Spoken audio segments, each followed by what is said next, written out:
Ay, ay, ay, ay, ay. Ok. Cada sesión, como ustedes ya saben, yo am, las voy a ir subiendo al canal. Voy a crear una sesión que va a tener esta fecha, 16 de julio. Y pues miren, primero lo primero. Esto lo garabato del grupo pasado. Primero lo primero, hay que hablar de algunas cositas. Creo que se los dije en estos días, por si acaso, pero vi las diferentes preguntas que me hicieron en el form que puse, como les mencioné, las revisé cada una y vi que cada una de ellas son pues cuestionantes que vamos a ir, que no se salen de lo que ya nosotros vamos a abordar en el programa general. So, tranquilidad por esa parte. Sí les voy a recalcar lo siguiente, lo que sí les recomiendo es que si no son de la UAS, UNIBE, INTEC, que vayan averiguando con su universidad cómo es el asunto, porque fuera de las universidades que comenté, regularmente es medio tedioso el asunto. Es medio es complicado, porque a veces incluso lo ponen a hacer ustedes todo, por eso tienen que caerle atrás a todo el mundo, tienen que gestionar todo, no una cosa del otro mundo, pero la naturaleza de que sea así, que no hay un departamento asignado para eso, hace que sea un poco más... Yo no lo acepté. Ups. Yo le voy a aceptar. Bueno, llegará de nuevo, me imagino. Pues el asunto es que por la naturaleza del proceso, no es que se vuelva imposible una cosa u otro modo, sino que toma más tiempo. Eh, y nada, fuera de eso, pues cuidar algunas cositas en las primeras semanas y tanto para su bienestar emocional y pues para que se vayan acoplando a los cambios que van a tener que ir haciendo y al sistema que vamos a implementar. Hay algo bueno, en las próximas semanas voy a estar bien, bien, bien, bien ocupado. Estoy cargadito con algunas cosas, por lo que no me van a ver tan activo. Una de las razones principales, aparte del ocupado que estoy, es que como no hemos visto todavía material, pues se me hace cuesta arriba ponerme a discutir, eh, hacer preguntas y demás. Ya cuando nosotros avancemos un poquito y tengamos algo de base, eh, según ¿verdad? El enfoque nuestro y la dinámica que vayamos desarrollando, ya sí vamos a ir teniendo pues diferentes actividades, vamos a ir, yo voy a ir dejando, vamos a tener sesiones de preguntas, yo voy a ir dejando algunas, al final de cada clase, dejando algunas cuestionantes para que a través del día la discutamos por el grupo y demás. Pero nuevamente, no solamente por la cantidad de cosas que tengo que hacer, sino también para que se vayan acoplando y no sobrecargarlos. Eh, y también disminuir un poco el asunto de la frustración, porque si ustedes van a comenzar ahora a acoplarse, a coger lucha con el libro, imagínate tener una gente arriba embromando cada rato o exigiendo. Y como le dije, todavía no es momento de exigir, es un momento de eso, de acoplarnos, de buscar la manera de que las cosas funcionen y realmente ir desarrollando nuestra dinámica, tanto como grupo como cada ustedes de manera individual con el proceso. Fuera de eso, realmente lo que me quedaría decirles es que... Déjame ver. Ah, sí, está aquí. Fuera de eso, lo que me queda decirles es que nada, bienvenidos al proceso. Ustedes saben que yo siempre hablo claro, una porquería. Eh, Porquería porque al principio uno no ve muchos cambios, no ve muchas cosas, porque es mucho material, y uno tiene que acostumbrarse a un nuevo método, a una nueva manera de estudiar. Hay que hacer muchos cambios a lo que uno está normalmente acostumbrado, de acuerdo a nuestro sistema educativo. y eso requiere tiempo. Al principio lo que vamos a tener es eso, muchos tropiezos, normal. Nadie comienza a hacer algo desde cero o algo nuevo haciéndolo de manera perfecta, por mejor por mejores capacidades que tenga, así que ténganse un poquito de paciencia. Y nada, también, como le digo a todos los grupos cuando inician, felicitarlos por tener pues el deseo de superación, de querer hacer algo diferente, nuevo, que ustedes desde antes de comenzar saben que, todavía ustedes no saben qué tan difícil es, pero más o menos saben que nunca chu, y pues a pesar de eso deciden aventurarse y darle para allá. Eh, Como les he hablado en otros momentos, tener mucho cuidado con lo que hablamos y discutimos acá. Recuerden que yo siempre le voy a hacer recomendaciones basadas en la gente que sabe más que yo que esto, que saben del proceso general y basado en mis experiencias, pero recuerden que la diferencia entre ustedes y yo es que sencillamente yo estoy un poquito más adelante en el camino, ya hice mi proceso técnicamente, me faltan algunas cosas, pero ya son procedimentales, administrativas. Eh, Mírenlo así, y es la manera más correcta. So, dicho eso, para mí estamos en un mismo plano, solamente en diferentes momentos, significando eso que cada vez que yo les haga recomendaciones, cada vez que le diga, miren, esto debería ser así, así, así, así, y así, así, así, así, o miren, yo lo hice como ustedes me están diciendo y me pasó esto, consideraciones según mi experiencia. Les hago esta observación para que no cometan el error de todo lo que yo les diga, tomarlo al pie de la letra. Tómenlo como una guía, no lo tomen como direcciones, no lo tomen como que así y ya. Porque como hemos hablado en diferentes ocasiones, aquí hay una curva de aprendizaje, cada quien aprende de manera diferente, alguno aprende con imagen, otro leyendo, otro escribiendo, otro y demás. Y si usted ve que una de las herramientas, de la cosa que yo le digo, como dice, no le entra a sus pies, pues sencillamente abórdelo por otro lado. Si tiene dudas o no sabe cuál es otra opción usted tiene, pues como siempre, usted me escribe y me dice, no, mire, eh, qué sé yo, tú dijiste que a ti te funcionaba esto y yo no funciono así, yo aprendo más. Si tú sabes si hay alguna herramienta que yo pueda hacer con esto, esa también es pues parte de la responsabilidad que tengo con ustedes. Y como siempre, eso que me escriben, yo que sea en la madrugada respondo más horas.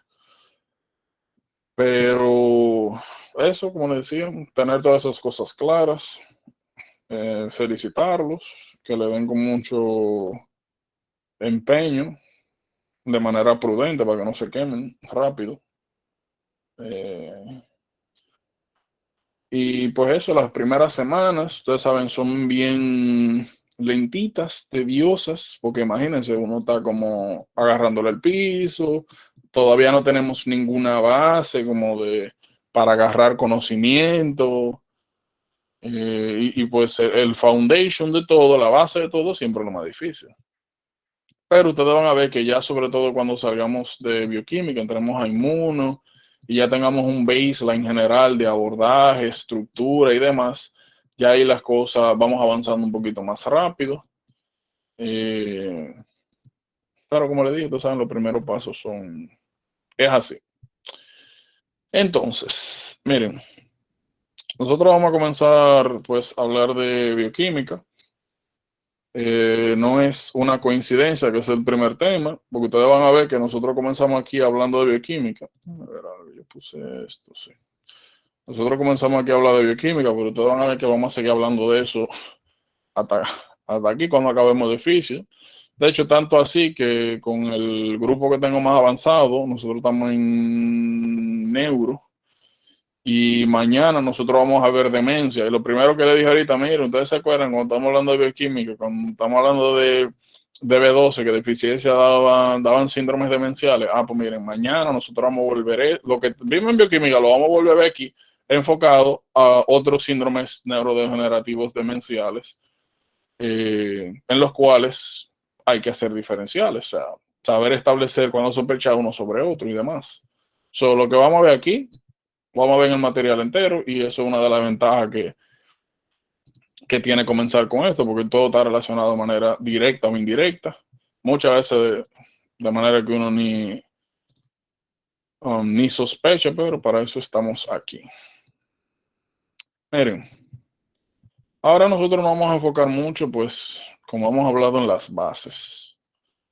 Uno de los aspectos más importantes y algo que usted tiene que cuidar, no solamente cuando nosotros estemos discutiendo cualquier cosa, sino también como estudio, cuando esté estudiando, es tener una estructura. La estructura general que usted tiene que tener es la siguiente. Cada vez que usted vea algún concepto, algo, primero, saber qué es, de qué usted está hablando.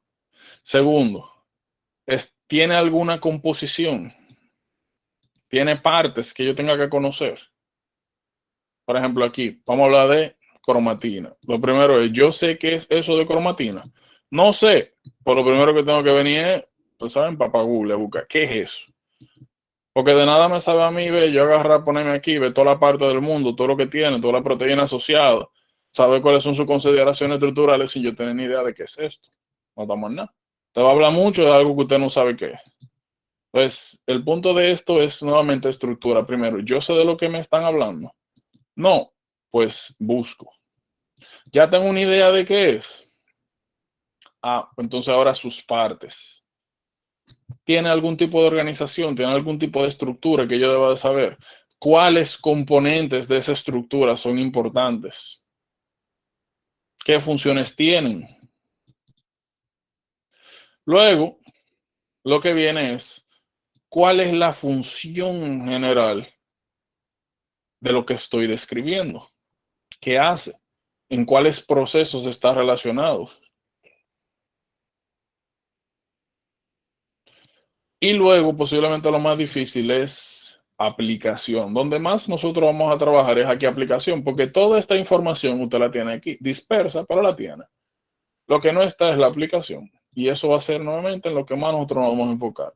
En tener una estructura general, de saber qué vamos a abordar, cuáles son los aspectos más importantes, las correlaciones, las aplicaciones, cómo le pueden preguntar estos conceptos, cuál es la importancia de abordarlos, de tenerlos claros. Entonces, si usted hace esto con absolutamente todo lo que usted se encuentre, usted va a estar bien. Si no, lo que estaba es, va a estar perdiendo su tiempo. Porque si usted lee aquí, que es una de las primeras cosas que suelen pasar, y se lee esta página, y usted cruza para la otra, usted agarra aquí, pa, y lee. Y cruza la otra, y comienza aquí a ver nucleótidos, pero usted se devuelve y ve cromatina, y no sabe ni dónde está eso, ni qué hace, ni cuál es su estructura, ni nada. Pues no está haciendo nada. Y eso es algo que cuesta hacer. Eh, pero es necesario. Entonces, asegúrense de que cada vez que nosotros vayamos a revisar algún material, usted sigue una estructura más o menos así. Como les he dicho, no es que necesariamente tenga que ser eh, esta misma, pero nuevamente que haya un patrón de abordaje. Entonces, miren, siguiendo nuestro patrón, primero cromatina. ¿Qué es la cromatina? Miren, todo el mundo sabe lo que es una célula. Todo el mundo sabe que las células eucariotas, las que forman las células de nosotros, los seres multicelulares, pluricelulares, tienen un núcleo, que en ese núcleo está el DNA. La cromatina es la manera en la cual se organiza el material genético. Esto que usted está viendo aquí, en general, todo junto, cromatina.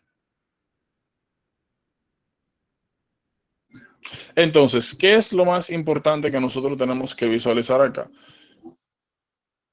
El material genético que se encuentra dentro de una sola célula, cuando se encuentra de manera laxa, abierto, sencillamente no cabe dentro de una célula. Y para usted meter todo ese material genético dentro de un espacio tan pequeño donde literalmente no cabe, pues lo que usted tiene que hacer es organizar y empaquetar. Lo primero que usted va a hacer es dividir la información genética.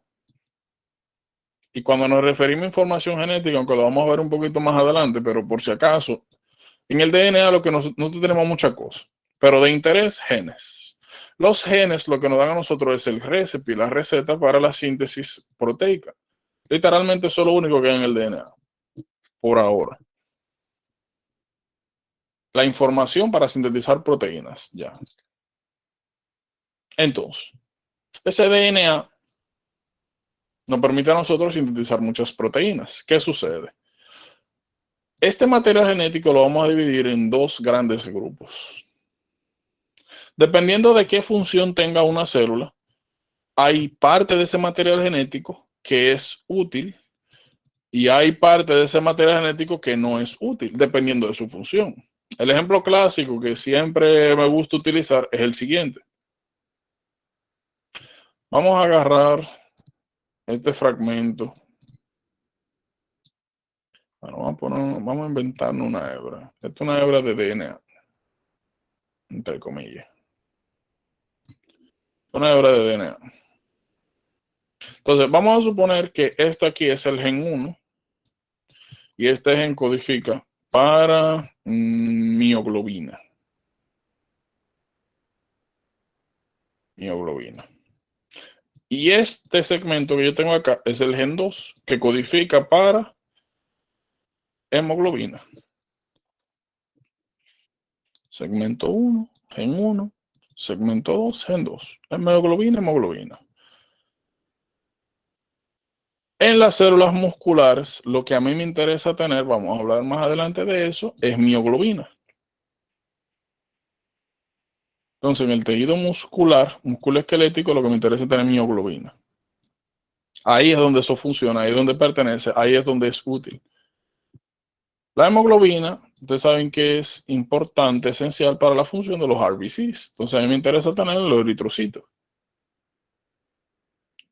Ahora, como todo este material genético está en todas las células, va a estar tanto en los RBC como en las células musculares, pues yo, para poder tener organización de todo este material genético,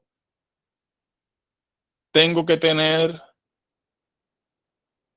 maneras de cómo regular que solamente se produzca mioglobina en el tejido muscular y que solamente se produzca hemoglobina en los RBC y no al revés. Porque nuevamente todas nuestras células tienen toda la información para la síntesis de toda la proteína del cuerpo, se necesite o no. O vamos a poner aquí otro segmento, vamos a poner aquí gen 3, que este codifica para inmunoglobulinas, que es otro grupo de proteínas. A mí no me interesa que las células musculares estén produciendo inmunoglobulina, ni los RBC. Eso es ya de los linfocitos B, posteriormente, que cuando se transforman en plasmocitos. Sin embargo, todas nuestras células tienen estos segmentos de información. Entonces, lo primero, el primer nivel de organización para la utilización del DNA es los niveles estructurales. Entonces, lo que nosotros estamos viendo aquí es que nosotros podemos tener material genético. Fíjense, de aquí en adelante, esto es material genético totalmente libre y a partir de aquí comienza una especie de empaquetamiento. Comienza a organizarse el material genético. Porque ya nosotros sabemos que esa es la única manera que cabe esto aquí adentro. Dependiendo de qué tan organizado, qué tan enrollado, qué tan coil el material genético, se divide en dos grandes grupos, eucromatina y heterocromatina. Fíjense, la eucromatina es material genético envuelto en una serie de esferas conformados por proteínas llamadas histonas. Eso es lo que es eucromatina, lo estamos viendo aquí.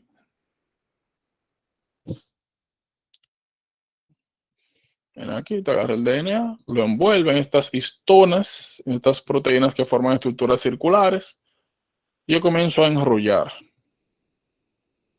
Fíjense, la mayoría de las histonas están adentro. La mayoría. Hay una sola que está por afuera, esa es diferente entonces. Y esa recibe el nombre de histona H1. Todo lo que sea diferente es importante. La única histona que está por afuera, la única proteína que permite la organización del DNA que se encuentra por fuera, H1. Aquí una de las cosas que también nos vamos a acostumbrar a hacer es eso, buscar patrones.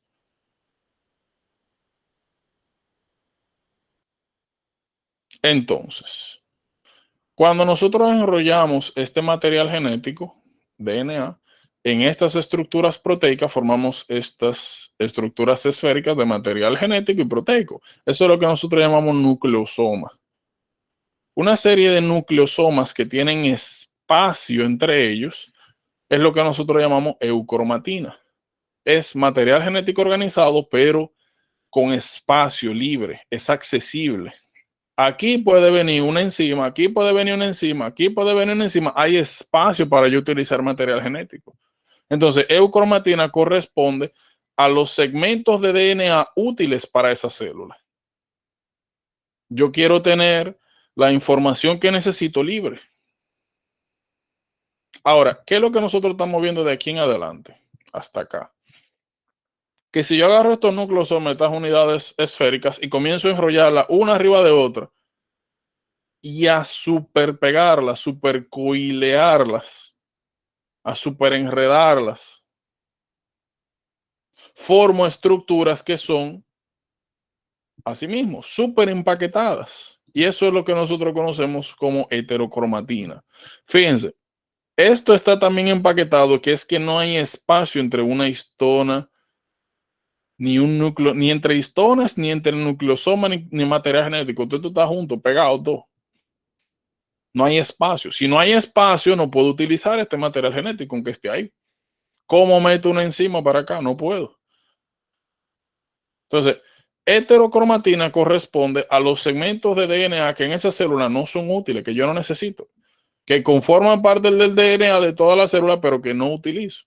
Entonces, ¿cómo nosotros aterrizamos este conocimiento? Sencillo. Entonces, eso significa que en una célula muscular, los genes que tienen mioglobina se encuentran en la eucromatina, porque yo necesito que esa mioglobina, que esos genes estén disponibles acá, para yo poder utilizarlo, para poder utilizar esos genes para sintetizar esa proteína, esa mioglobina, y poder tener oxígeno disponible en las células musculares. Sencillo como eso. Ahora, yo necesito inmunoglobulinas en el sistema muscular para defender tejidos, sí, pero no que ellos las produzcan. Eso es del sistema inmune. Entonces, ¿dónde se encuentra la información para inmunoglobulina? Aquí en la heterocromatina, donde yo tengo toda la información empaquetada que no necesito. Eucromatina, información libre, estéricamente accesible, que hay espacio para esa célula. Fíjense que cada vez que hablamos de eucromatina y heterocromatina, de útil o no útil, hablamos del tipo de célula. Lo mismo con la hemoglobina. En las células musculares, ¿dónde está el gen para la hemoglobina? O aquí metido.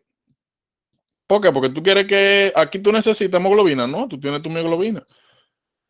Ahora, si volvemos y cambiamos el contexto y decimos, bueno, ¿dónde se encontrarían los genes para la síntesis de monoglobulina en los linfocitos B? Aquí lo necesito en la eucromatina, porque que constantemente yo necesito en este tipo de células tener esa información útil, libre, accesible. Yo necesito hemoglobina, no, pues lo mando para heterocromatina, a empaquetar, no la necesito. Necesito hemoglobina tampoco, a empaquetar. Entonces, esos son los conceptos generales de eucromatina y heterocromatina. Son sencillamente niveles organizacionales que nos permiten tener grandes cantidades de DNA dentro de un espacio pequeño, núcleo, que la eucromatina, como vemos, hay nucleosomas donde hay espacio entre uno y otro que permite el acceso, que son estéricamente accesibles a diferentes complejos enzimáticos que nos van a permitir la utilización de ese material genético. En contraste a la heterocromatina, ahí yo pongo todos los genes que no son útiles para ese tipo de célula y los empaqueto de manera tal que sencillamente no tengo acceso a eso. Es como que usted tenga un depósito y usted llena eso de cajas, tanta caja que usted no pueda, a menos que usted agarre y comience a sacar toda la caja, usted no llega a la que está al final. Sencillamente tienen que verlo así. Entonces, ¿qué es lo que nosotros estamos viendo acá? borrar aquí. Esta que ustedes están viendo aquí es una imagen de una microscopía electrónica. Esto es núcleo.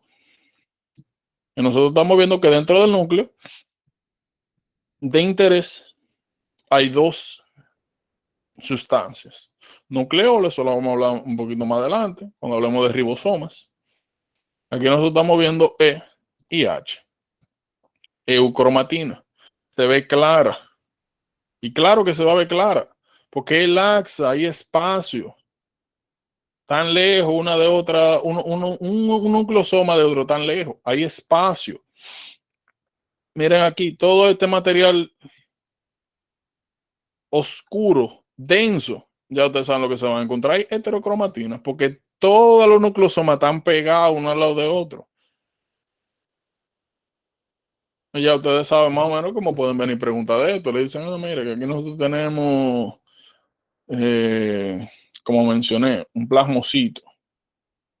Los plasmocitos, ¿qué es lo que hacen? Secretar inmunoglobulina. Entonces te dicen A, E, B, H, C, no. Bueno, en un plasmocito, ¿dónde encontramos los genes para inmunoglobulina? Bueno, lo que usted tiene que primero averiguar es cuál es la función de los plasmocitos. Ah, secretar inmunoglobulina. Entonces, es una información génica que tenemos que tener disponible. Ah, mira, luego identificar. La A es la E, o sea, esto. La B es la H. Todo este material oscuro. No, nucleolo. ¿Dónde estarían estos genes? Oh, sencillo. En la A. O sea, la respuesta sería A. ¿Por qué? Porque en la E, en este material laxo, accesible, es donde está la información genética que yo necesito para secretar inmunoglobulina. Ahora, ¿qué es lo importante de esto? Lo siguiente, manejar los conceptos. Si yo digo, bueno, si yo tengo un hepatocito, ¿dónde estará la información genética acá para la síntesis de inmunoglobulina? Los hepatocitos ¿sintetizan secretan inmunoglobulina? No. Pues entonces la tengo en el material empaquetado donde está la información que no va acorde con esa célula. No necesito esa información libre. Sería raro, anormal, un hepatocito secretando inmunoglobulina. Nada. Entonces, ¿dónde está? Aquí. Entonces, ese es el enfoque general que tienen que tener acá. Mucho garabato. Voy a agarrar esto. Entonces, como ya ustedes sabrán, el material en general se divide regularmente de dos tipos de informaciones. Está la información que acabamos de describir, usted tiene como que entender qué es lo que hay, qué es lo que está pasando, cuál es la funcionalidad, porque eso es así, y cuál es la importancia de que sea así. Eso es lo primero. Entendimiento. Y son los conceptos que más comúnmente usted va a ver aquí en este examen, sobre todo en el Step 1.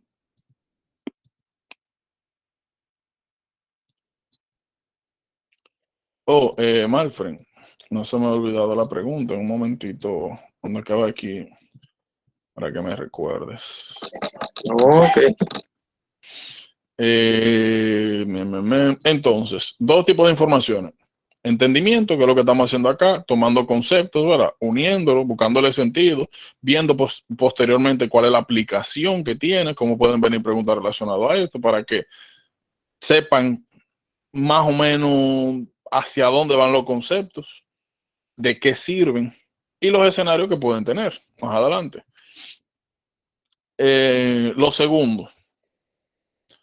El segundo tipo de información es datos, facts. Que lo que van a requerir es que luego de que usted entiende cosas, tenga algunos hechos que ya es información de memoria. Por ejemplo, miren acá. Una de las cosas que nosotros vamos a aprender en todo lo que vamos a ir hablando es que las cosas no pasan por magia, de que la célula sabe que tiene que ir allí. Eso se acabó. Ahora hay procesos, hay regulaciones, hay causas. Por ejemplo, aquí estamos viendo DNA libre. Ese DNA se asocia a proteínas. Lo primero que usted tiene que preguntarse es aquí, ¿cómo que eso se pega ahí? ¿O quién lo pega ahí? O sea, ¿qué es lo que media esto? Y regularmente, cada vez que ustedes vean que dos estructuras, dos sustancias se pegan, o hay una enzima o se forman enlaces químicos. En este caso, esto es bien importante. Que sepan que el material genético está cargado de manera neta, de forma negativa, por la cantidad de grupos fosfato que tienen. Los grupos fosfato tienen carga negativa. El DNA está hecho de nucleótidos. Entonces usted tiene una cadena.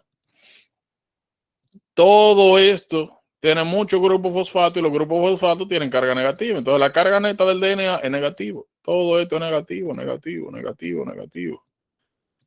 Todo. ¿Qué sucede? Las histonas, todas las histonas, tienen carga neta positiva porque son proteínas ricas en lisina y arginina, que son dos aminoácidos que tienen carga positiva.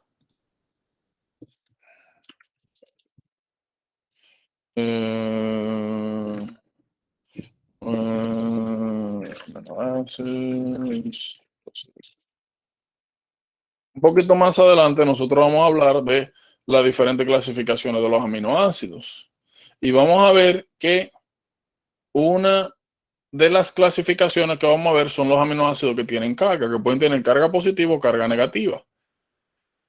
Dentro de los positivos nosotros estamos viendo aquí arginina, histidina, lisina. Eso es bien importante.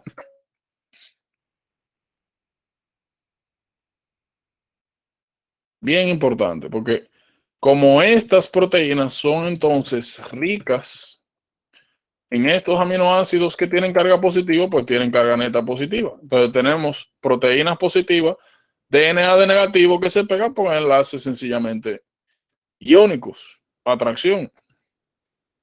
Sencillo como eso. Entonces esto es importante. Esto es bien importante.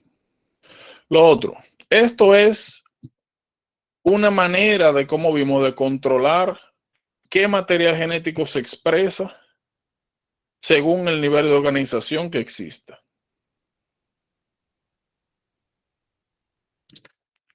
Miren, otra cosa, miren acá lo que dice. Estéricamente inaccesible. Lo mencioné ahorita. Estéricamente accesible. Cada vez que ustedes vayan leyendo acá y encuentren con una palabra rara, no le pase por arriba. Porque a veces eso es esencial para entender algo. Estéricamente accesible significa que aquí hay espacio para yo, como mencioné ahorita, poner encima sustancia, para yo hacer algo con esto. Estéricamente inaccesible es esto, que no hay espacio para yo meter nada por ahí, para yo, no hay forma, no hay manera de que yo pueda ingresar algún tipo de sustancia aquí ya. Entonces, miren, lo otro que nosotros vamos a ver acá es esto. Un otro nivel de regulación es el siguiente.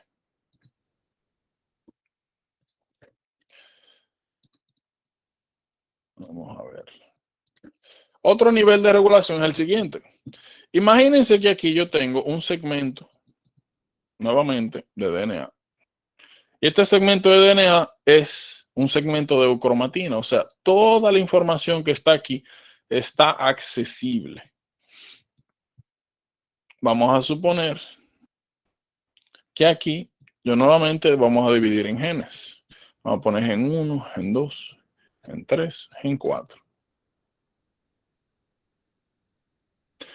Y vamos a poner como ejemplo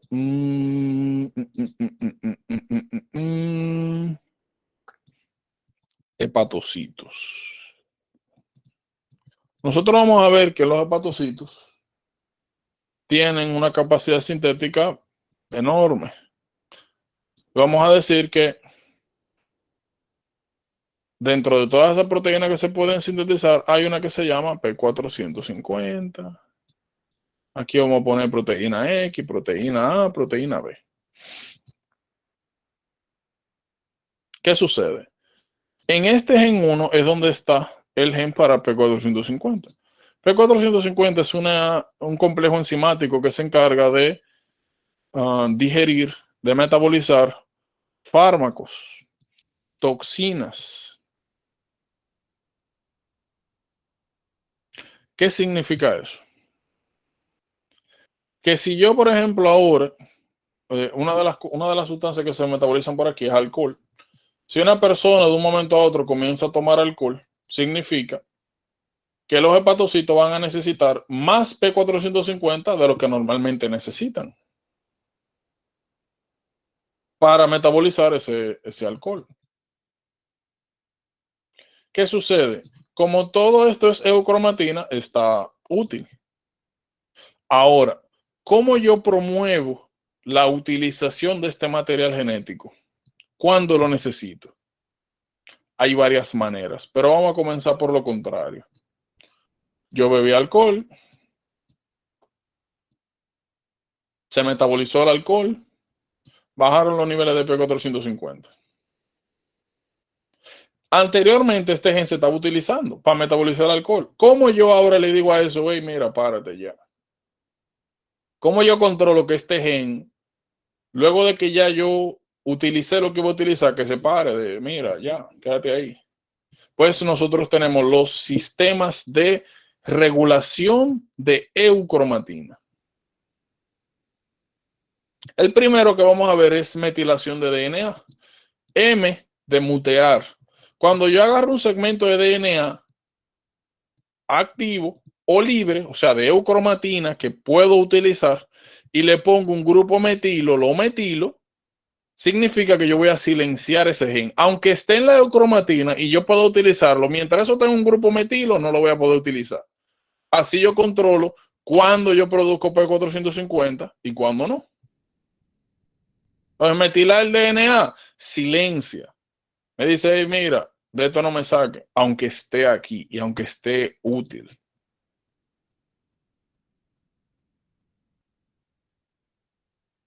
Eso es importante.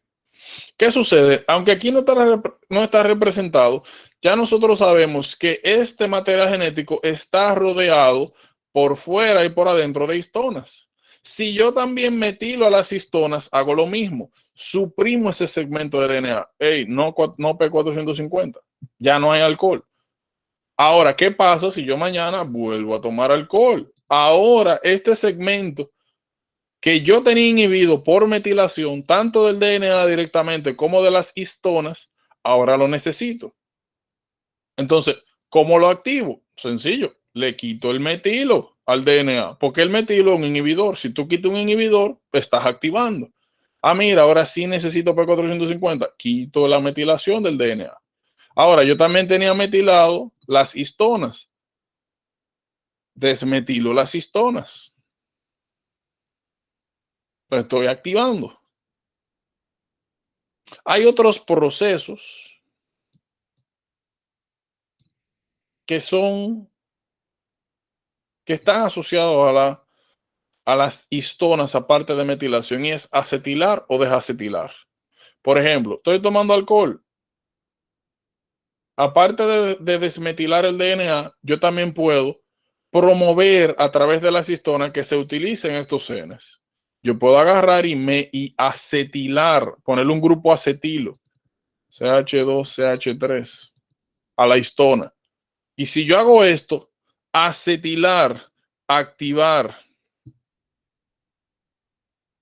modificando las histonas, yo puedo también aumentar la expresión de segmentos de DNA. Entonces, yo puedo activar, si necesito un segmento genómico, desmetilando el DNA, desmetilando las histonas o acetilando las histonas. Son diferentes procesos que llevan a lo mismo. El punto es que ustedes tienen que conocer ahora, por lo menos tener una noción general, de que hay maneras en las cuales usted puede perfectamente regular cuando un segmento de DNA, según las necesidades, se mutea o se silencia y cómo también puede activarse dependiendo de las necesidades. Nuevamente, vamos a suponer, metabolizamos todo el alcohol. ¿Qué hacemos con esto? Ya no se necesita. Por lo mismo, como acetilar las histonas, activa el DNA, pues si yo de acetilo quito un activador, estoy inhibiendo. Ya no te necesito. Le quito el acetilo a las histonas, metilo las histonas, metilo el DNA. estoy inhibiendo. Vamos a suponer ahora que en ese patocito se necesita la proteína X, pues ya ustedes saben, acetilo, quito metilación, activo este segmento. Entonces, lo importante que ustedes sepan de aquí es que el nivel organizacional, qué tan empaquetado esté el DNA, me permite a mí regular la utilización del material génico. Pero que aparte de eso, yo tengo otros procesos que se encargan de esto. Por ejemplo, ¿qué yo les recomiendo que ustedes hagan? Ah, bueno, mira, yo tengo entonces DNA y tengo también histonas, como les decía ahorita, organizar. Entonces, si yo metilo, el efecto que tiene metilar el DNA es inhibir, silenciar. O sea que entonces, desmetilar lo que me causa es el DNA estimular, porque yo estoy quitando un inhibidor. Entonces, estos son los procesos de regulación de los segmentos de DNA en la eucromatina. Las histonas, ya yo vi que hay dos procesos. Está metilar y está acetilar. Y ya yo vi que yo puedo también a las histonas o metilarlas o desmetilarlas. Y tiene el mismo efecto que como si fuera metilando, desmetilando el DNA. Metilar, inactiva. Desmetilar, activa. Inactiva y activa. Ahora, acetilar, A, M mutea, A activa. Si yo agarro una histona y la acetilo, eso es igual, activación del segmento de DNA alrededor de esa histona. Ahora, si yo la deacetilo, o sea, quito un activador, pues estoy inhibiendo. Entonces, yo puedo estimular quitando metilos en las histonas o en el DNA o acetilando histonas. Esos son ahora mismo, ¿verdad? Un juego de palabras, como que guay. Pero lo que digo, estas son cosas que tienen que ir comenzar haciendo cada vez que ustedes lean un tema, para que no se confundan y para que si mañana ustedes le ponen preguntas y le dicen, mira, que este segmento de aquí de DNA ya no se necesita, ¿qué pasa? Y le ponen, o sea, ¿cómo lo hacemos? ¿Cuáles son los procesos? Le ponen A, metilar, B, desmetilar. Vamos a traer otra imagen. Por ejemplo, aquí. Le ponen esa imagen y te dicen, mira, este gen que está aquí metaboliza alcohol. El paciente tomó alcohol y se vio que se aumentó la expresión de ese gen. Luego de que se metabolizó el alcohol, se notó que disminuyó la presión del gen. Entonces vienen y te dicen, voy a ponerlo acá. Vienen entonces y te preguntan, sencillito, ¿cuál de los siguientes procesos fue el que se encargó de inhibir este gen? Y te ponen A, metilar, B, desmetilar, C, acetilar, D, deacetilar. Entonces, bueno, lo primero es, ¿de qué me están hablando? De este segmento de DNA. ¿Qué es lo que me están preguntando? ¿Quién se encargó de inhibirlo? Ah, bueno, yo sé que de la manera en la que yo inhibo, DNA es metilando. Entonces yo agarré aquí y lo llené de grupo metilo, ¿ya?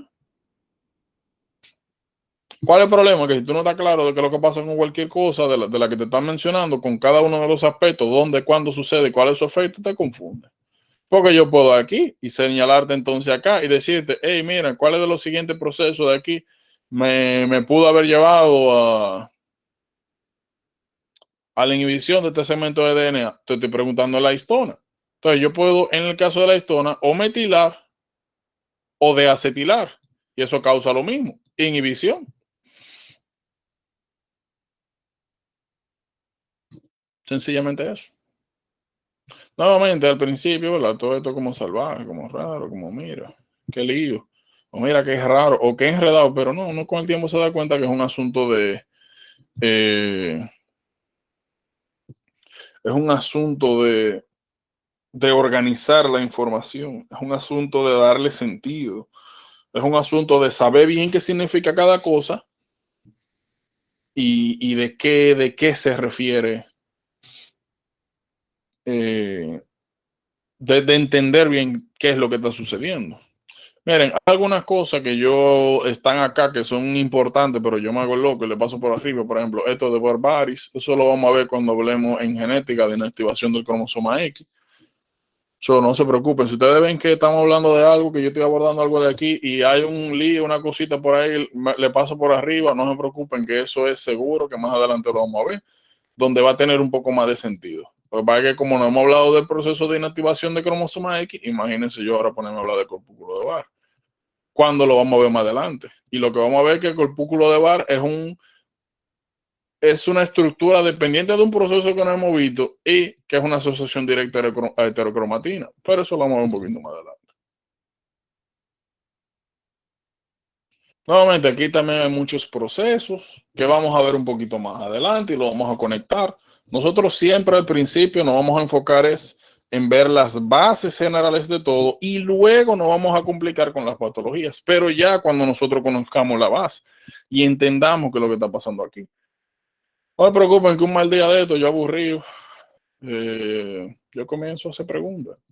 O saco preguntas y cosas y comienzo a preguntar, mira, ¿qué usted cree de esto? ¿Cómo cambiamos esto? Mira, ¿qué pasó aquí? Y también cuando tengamos un poquito más de material eh, cubierto, yo tengo unas preguntas por ahí, ¿no? Yo saco una que otra, o sea, ya no me sé la pregunta seria. Y discutimos. Ahora, nuevamente, eh, no me voy a enfocar mucho en ser, como vamos a decir, muy, como dicen, rajatabla con los conceptos, porque nuevamente eh, estamos comenzando, ¿verdad? Y demás. Pero yo lo que espero es que usted, cada día que nosotros avancemos, cada día que nosotros veamos un material, ya de ahora en adelante, lo que usted lea aquí, lo que usted vea, tenga un sentido, tenga una dirección. Y que cuando usted se sienta a revisar el material, te diga, ok, ya, ok. Ya puedo hacer algo con esto. Ya tiene sentido. O mira, por fin, ya yo sé más o menos de qué se trata cada cosa. Puedo sentarme a leerlo bien. Y de eso que se trata todo. Claro, como le dije, realmente el provecho más grande de las tutorías per se es cuando nosotros hagamos diferenciales, cuando comencemos a hablar de preguntas. Ahora, ¿cuál es el detalle? Y a discutir preguntas. Es el mayor provecho que nosotros mantenemos acá. Ahora, ¿qué sucede? Que antes de llegar ahí, pues tenemos que ver material para poder hablar de preguntas. Y nuevamente tenemos que comenzar a entender un poquito mejor cómo es este tema del abordaje general de los temas. Y ya me imagino también que cada uno de ustedes, si no hacía esto o no lo tenía en mente, pues ya va a decir, ah, mira, ya ellos tengo una idea de cómo vamos a poder estudiar mejor, de cómo vamos a abordar los conceptos, de qué cosa, por ejemplo, aquí es importante, qué quizá no es tan importante, qué vamos a ver más adelante. Okay. Miren, nosotros acabamos de hablar de DNA.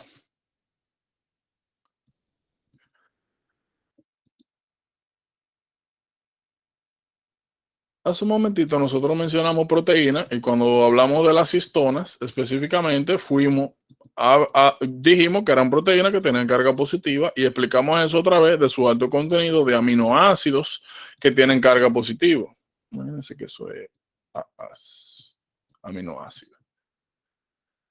Así como las proteínas están conformadas por aminoácidos, así el DNA está conformado por nucleótidos.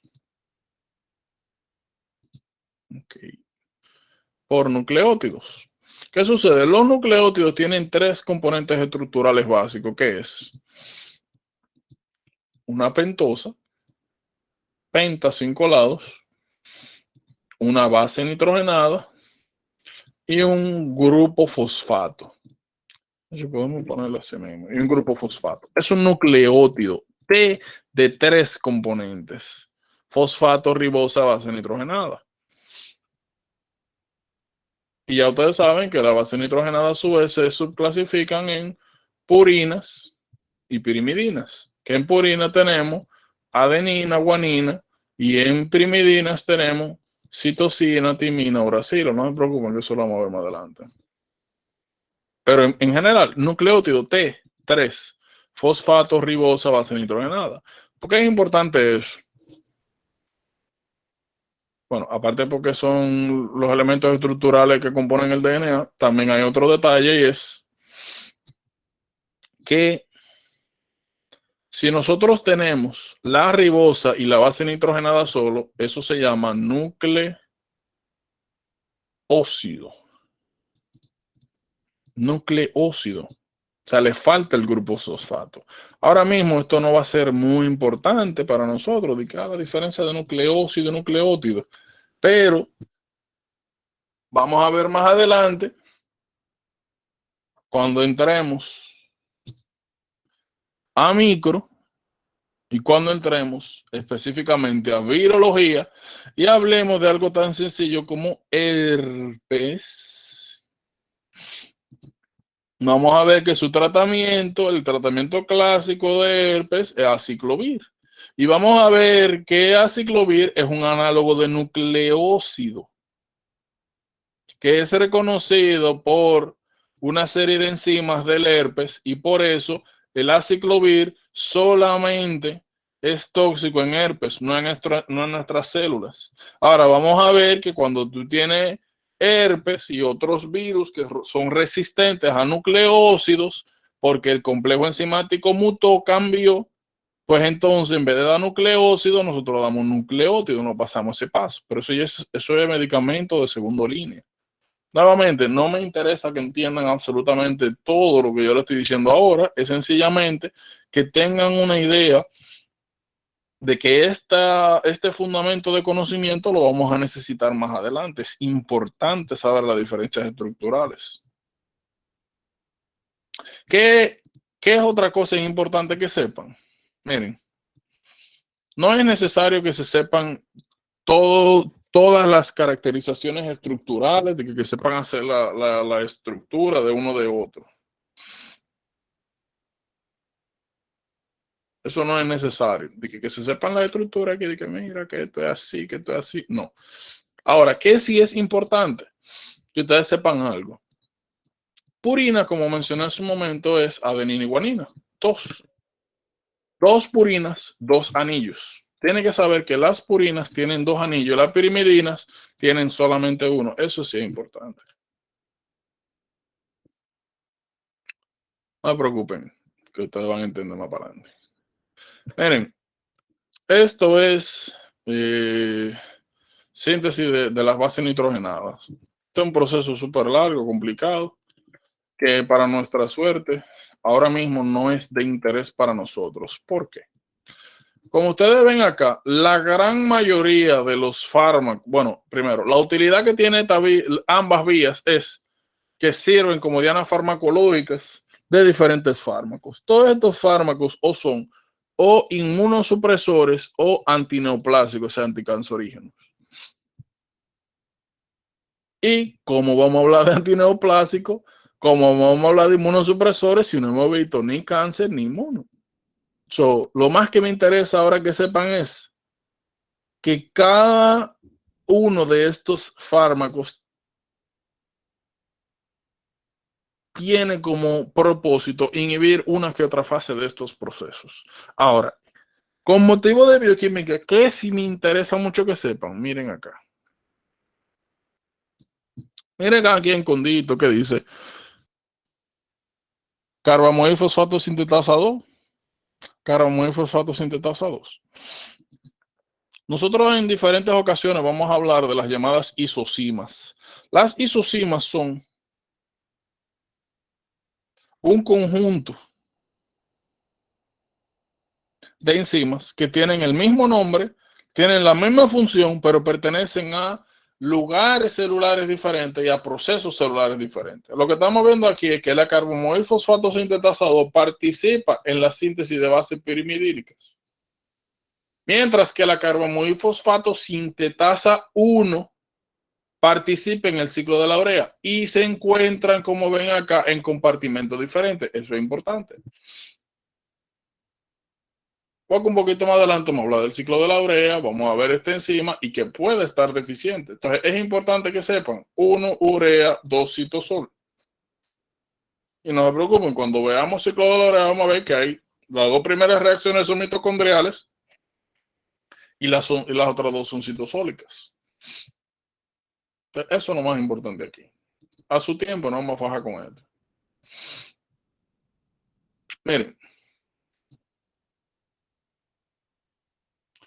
¿qué es bien importante que sepan acá? Fíjense.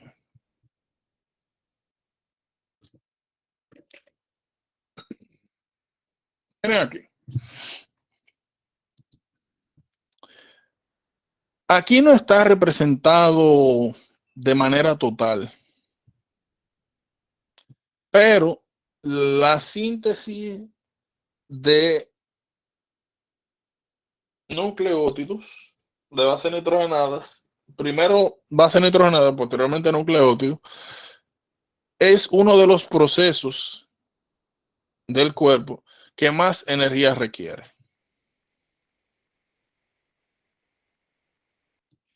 Tú hacer un nucleótido es una de las cosas que más energía y recursos requieren en el cuerpo. ¿Qué sucede? Nosotros vamos a ver un poquito más adelante que... Vamos a ponerlo más grande. Nosotros vamos un poquito más adelante que en el DNA ya nosotros sabemos que está la información para la síntesis de proteínas. Pero ya nosotros vamos a ver también más adelante que los organelos que se encargan de sintetizar proteínas están afuera. Y lo que vamos a ver es que nosotros sacamos el DNA en forma de RNA.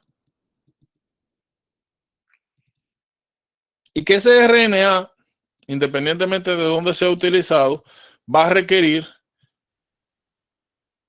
este RNA mensajero, va a requerir RNA de transferencia. ¿Qué sucede? Cuando ya nosotros cogemos, utilizamos estos RNA, lo que sigue es destruirlos. ¿Qué sucede? Constantemente nosotros estamos utilizando RNA y ARN de transferencia, así como también material genético. Si cada vez que nosotros utilizamos estos elementos, los elimináramos, nuestros requerimientos energéticos y nutricionales, sobre todo vitaminas diarias, fueran demasiado elevados. Tuviéramos que durar de las 24 horas del día 20 comiendo, en pocas palabras. Por esta razón, nosotros tenemos la vía de reciclaje de bases púricas principalmente, que es esto que está acá. Lo que nosotros estamos viendo aquí es que cada vez que tú tienes ácido nucleico que se utilizan y posteriormente se van a eliminar, parte de ellos, miren aquí, guanina, vuelve y se recicla a guanina monofosfato. Lo otro que estamos viendo aquí es que nosotros podemos agarrar y de manera indirecta reciclar adenosina monofosfato. Lo que vemos aquí es, miren, fíjense, fíjense. La adenina monofosfato la convertimos en adenosina, luego en inosina. Y esa inosina en hiposantina. Esa hiposantina nosotros podemos convertirla posteriormente en inosina monofosfato. Y esa inosina monofosfato podemos volverla a convertir en adenosina monofosfato. O sea, es una vía de reciclaje para adenina y para guanina. Miren acá, guanina recicla. Porque, como le dije, si toda la base pública que nosotros utilizamos para todos los procesos que vamos a ver más adelante, transcripción, síntesis proteica, si todo lo elimináramos, necesitáramos muchísimo más requerimiento diario de energía y vitaminas. componentes esenciales. Entonces, ¿qué significa esto? No todas las bases púricas, ya sabemos que púrica es adenina y guanina. No todas las bases púricas que se utilizan se eliminan, sino que una parte se recicla.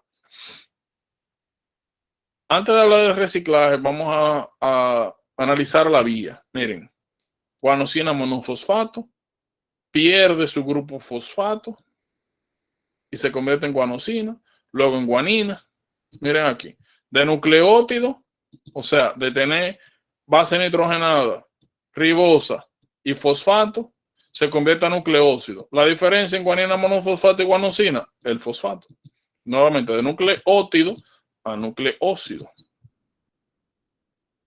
Si al nucleócido le quitamos la ribosa, entonces la convertimos en la base libre, guanina. Una de las cosas que normalmente pueden pasar con la guanina es que se convierte en santina y a través de una enzima que se llama santina oxidasa se convierte en ácido úrico. Lo mismo pasa acá con adenosina monofosfato. Se le quita el fosfato, se convierte en adenosina, se le quita posteriormente, se desamina, se convierte en inosina. Lo único que aquí nosotros tenemos un paso extra. Guanina se convierte directamente en santina, adenina, primero en inosina y posteriormente en hiposantina. ¿Qué es lo que sí nosotros podemos apreciar acá? Que independientemente venga hiposantina de la adenina o venga la santina de la guanina, una misma enzima que es santina oxidasa hace lo mismo con estos dos compuestos. Lo convierte en ácido úrico. Esto déjenmelo ahí.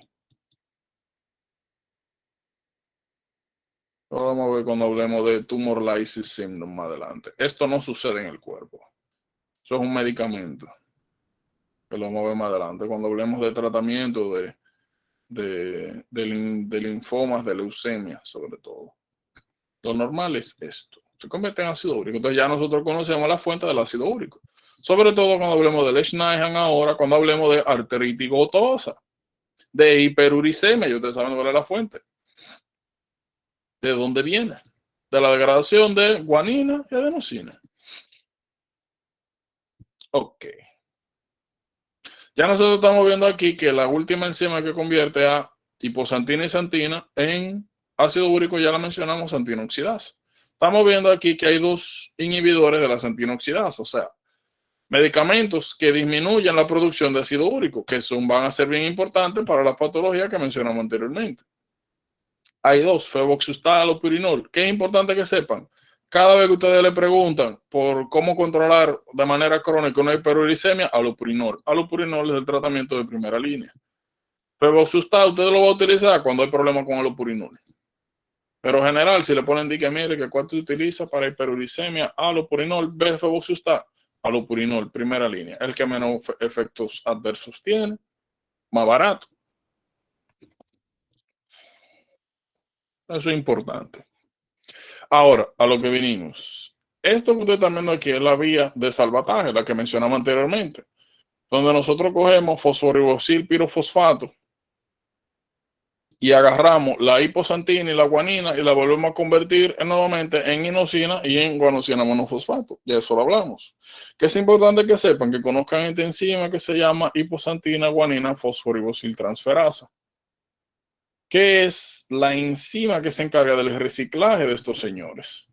¿Cuál es el problema? Que nosotros podemos tener esta enzima deficiente y si no reciclamos la adenina y la guanina, ya ustedes saben que todo se convierte en ácido úrico. Y eso es uno de los principales hallazgos que vamos a ver en Leishman, hiperuricemia congénita. Los niños desde intraútero, de que nacen, hiperuricemia, vamos a ver los efectos que eso tiene.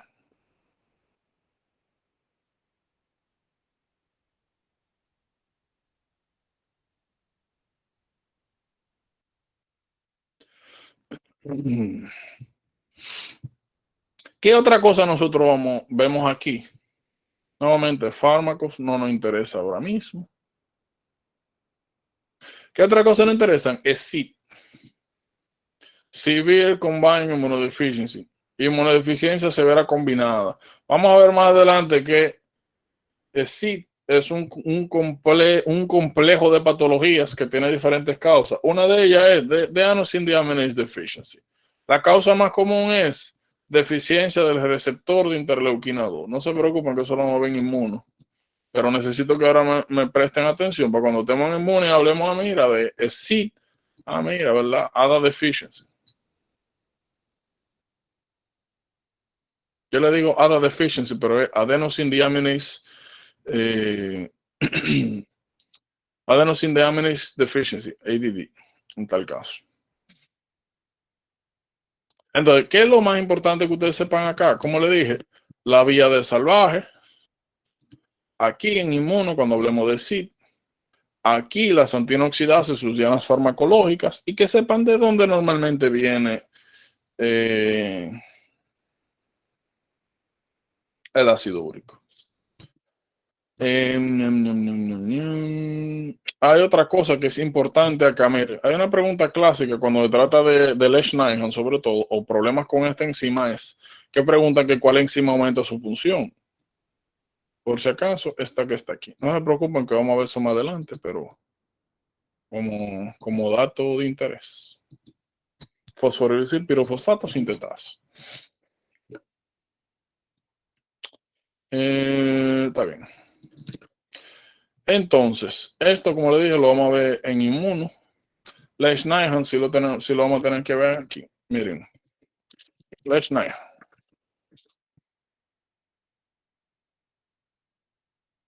Lesch-Nyhan clásicamente está descrito como esto. Niños que desarrollan retraso mental, hipotonía, que no se pueden mover.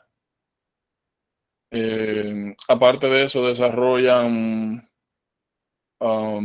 bouts de agresividad, tienden a ser agresivos. Otra de las características que suelen tener es esto, automutilación, se muerden los dedos al punto que se sacan sangre, se muerden los labios. Cada vez que ustedes ven esa constelación, piensen en Lesch-Nyhan. Miren, sobre todo músculo esquelético, nosotros vamos a hablar un poquito de las características del ácido úrico cuando hablemos de artritis gotosa. ¿Qué sí me interesa que sepan acá? Lo siguiente. En el libro, a medida que nosotros avancemos, ustedes se van encontrando estas especies de mnemotecnias. Si a usted le sirve, pues utilízala. Ahí se aprende la enzima y se aprende las características generales.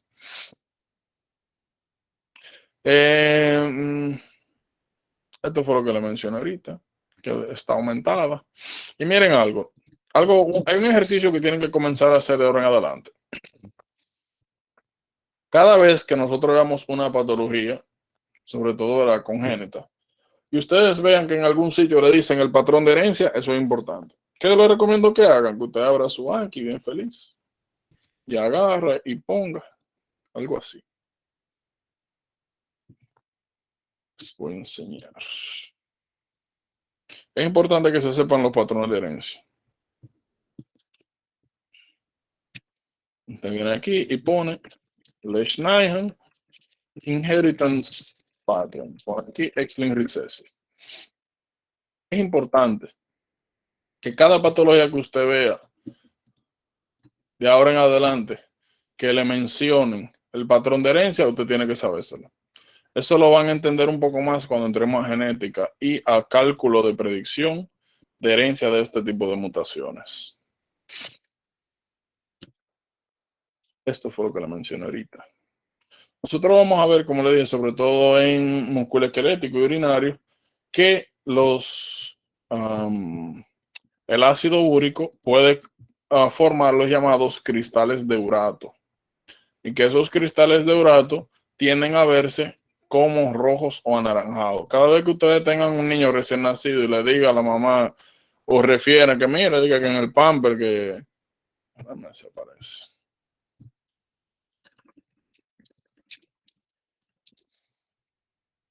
Míralo ahí. Parece sangre, pero no. Son cristales. No. Eso que le digan de que mira, que este muchacho que ha estado orinando unos pigmentos rojos. Y que a veces si uno deja el pamper, le deja el pamper por mucho tiempo, aparecen unos cristales. Ah, mira, tú sabes. Tienes que pensar tú un Leishman ahí, tranquilamente.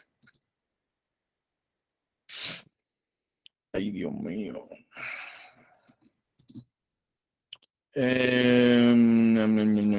Miren, cada vez que nosotros también veamos un síndrome, su preocupación principal es usted saber qué lo causa, patrón de herencia, tratamiento y características generales. Ya. Tiene que literalmente embotellarse el cuadro patológico como pueda. ¿Qué eso yo les recomiendo? Que cada vez que usted vea una patología, como siempre, venga acá. Puse un tollo ahí. Venga aquí, busque imágenes. A veces ayuda bastante eso, uno ve las imágenes. Decía, mira, eso es como que importante.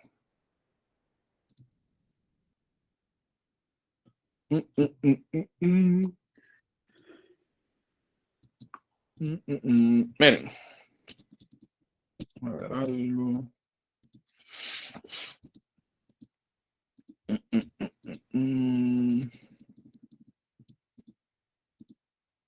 Bueno, ¿alguna duda? Todo bien, hasta el momento. No se preocupen que ahora mismo en general, si quieren pueden escribirlo por aquí, no tengo un problema. Ahora mismo todo va a ser bien tranquilo. Todo, como le mencioné, vamos a estar todos en paz con el universo. Sobre todo porque como estamos viendo el material nuevamente, estamos aprendiendo una estructura y demás, pues imagínense, no pueden bromar mucho. Pero ya un poquito más adelante, ya cuando estemos un poquito más acostumbrados, ya cuando vean material, ya cuando nos entendamos mejor y ya va a ser un poquito más interactiva la clase, yo voy a estar preguntando, miren tal cosa, o miren cómo hacemos el diferencial entre esto y esto.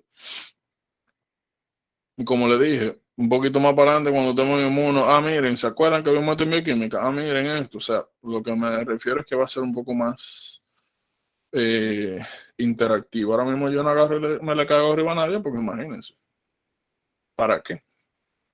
Si yo estoy consciente de que primero hay que sentar un baseline. Como le decía, eso va a pasar en algunos casos, hay algunas cositas que nosotros lo vamos a ir viendo más adelante.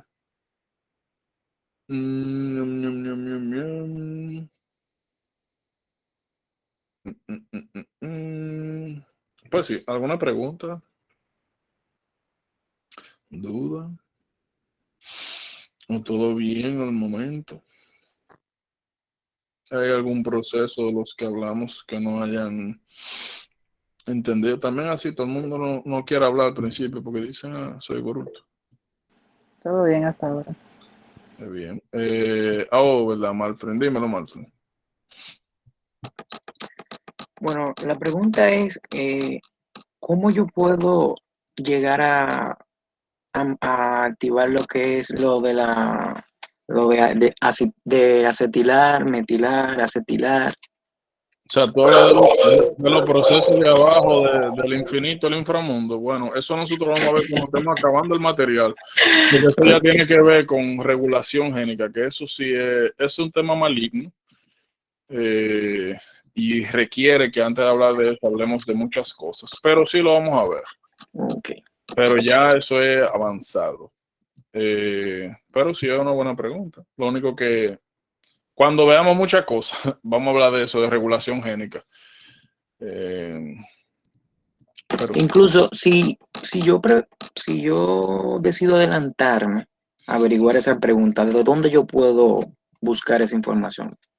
bueno, mira, yo te haría una pequeña recomendación. Normalmente mi actitud referente al abordaje de temas es el opuesto. O sea, me explico. Si tú quieres agarrar un tema y expandirlo, normalmente en el mundo de verdad, yo te digo, oye, mira, desgránate por ahí, mira, dale para allá, mira, vuélvete loco ahora.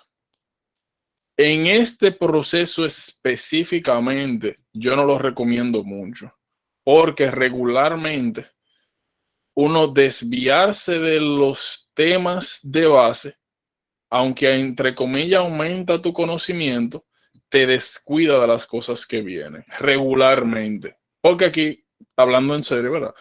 Regularmente a uno nunca le da tiempo para cumplir todo lo que le toca. Ahora, si tú me preguntas a mí, yo te diría un libro, déjame ver si está aquí.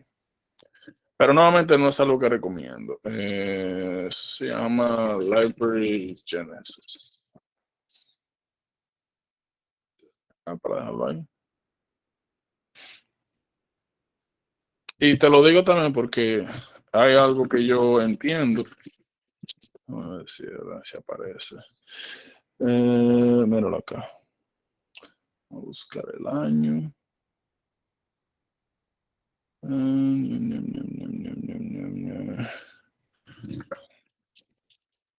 Míralo aquí. Mira, si tú le das aquí. Ah, no. Míralo acá.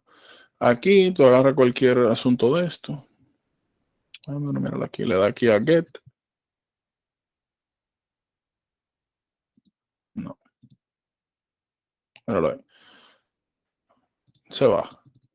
Ese es el libro más profundo que yo conozco que habla de todos esos sistemas de regulación. Lo voy a dejar aquí. Nuevamente, no te voy a castrar, pero no recomiendo que uno se salga mucho mientras tanto.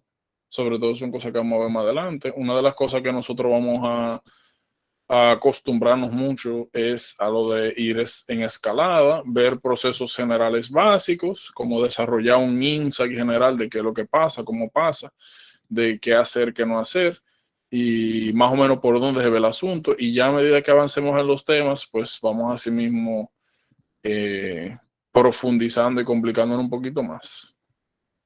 Porcia. Malfred, una pregunta a propósito de fue la pregunta de esta tarde que se me pasó. Con lo de las pathway de... Ah, ya. Miren, rapidito.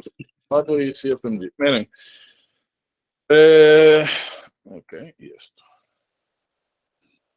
Miren, estos son los pathways. Le voy a dejar la página también, por si acaso. Yo no creo que esto sea algo de lo que ustedes tengan que preocuparse ahora mismo, ni nada de eso. No creo que tengan que preocuparse para nada. Pero para que tengan una idea, porque ahora mismo se está hablando mucho de eso, bla, bla. Ustedes saben que a principio de año se quitó el CS. Ustedes saben que antes eran los steps. Era el 1, el 2, que se dividía en CS, CK y el 3. El 3 no se requiere para aplicar a residencia. El CS lo quitaron, entonces ahora mismo solamente queda como parte del proceso de los steps el 1 y el 2 CK. ¿Qué sucede? A raíz de quitar el CS, eso comenzó fue por lo del COVID, porque requería mucha gente junta. Ese examen consistía, tú tenías como un consultorio y comenzaban a llegar unos actores y tú lo tratabas como que tú estabas en el hospital. Y ellos hacían el assessment de eso, que tú sepas manejar pacientes de manera administrativa. Con lo del COVID se quitó eso. ¿Qué sucede? A raíz de quitar el CS salieron los pathways que van del 1 al 6. Aquí no, bueno, miren, los pathways de interés para nosotros son el 1, el 4 y el 6. Ahora, porque yo le digo que no tienen que volverse mucho loco con eso, porque aparentemente eso va a cambiar para el próximo año. Estos pathways no eran estos el año pasado, hoy lo cambiaron, lo siguen cambiando y posiblemente van a seguir modificándolos o van a restablecer el CS, pero algo va a pasar aquí con eso. Ahora, ¿qué sí tienen que saber? Que creo que eso fue lo que me preguntaste directamente sobre la pasantía. Miren, uno de los pathways que hicieron es que si tú tienes tu exequatur en tu país natal, tú puedes certificar tu exequatur para convalidar el CIESO, no tienes que hacer nada. Ahora, eso no es una cosa del otro mundo porque el pathway 4 es que la universidad te da un examencito llamado, miren aquí, se llama Mini CX, CFMG PDF. Míralo aquí. Míralo aquí. En el Pathway 4, que es el otro que nos corresponde, te dan, tú vas a la universidad, ellos te ponen un día, y tú vas a un hospital y ya te examinan para esto. Que son chucherías como ustedes venden, que si ustedes saben comunicarse con el profesor, que si son profesionales, que si trataste bien al paciente, o sea, ustedes entienden. No hay que prepararse mucho, no es un examen per se, como una formalidad, si ustedes me preguntan. No hay tipo step, no hay que volverse loco. Por eso era que esta tarde te decía, sí, si tú tienes el X4, puedes convalidar con el Pathway 1, pero si tú no tienes el X4, tú lo que tienes que coger esta chuchería yo ni sé ni siquiera se llama el examen. O sea, es una cosita rapidita. Un par de pacientes te evalúan, ay, mira, que tú le hablaste bien al paciente, que le pusiste la mano bien, que ya aquí no evalúan si tú lo diagnosticaste bien, si nada, es manejo del día a día. Entonces, si tú ves la diferencia entre haber hecho la pasantía y no es una cosa del otro mundo. Ahora, si usted no está haciendo nada y no la ha hecho, pues hágala. Pero nuevamente no es que hay una diferencia muy grande.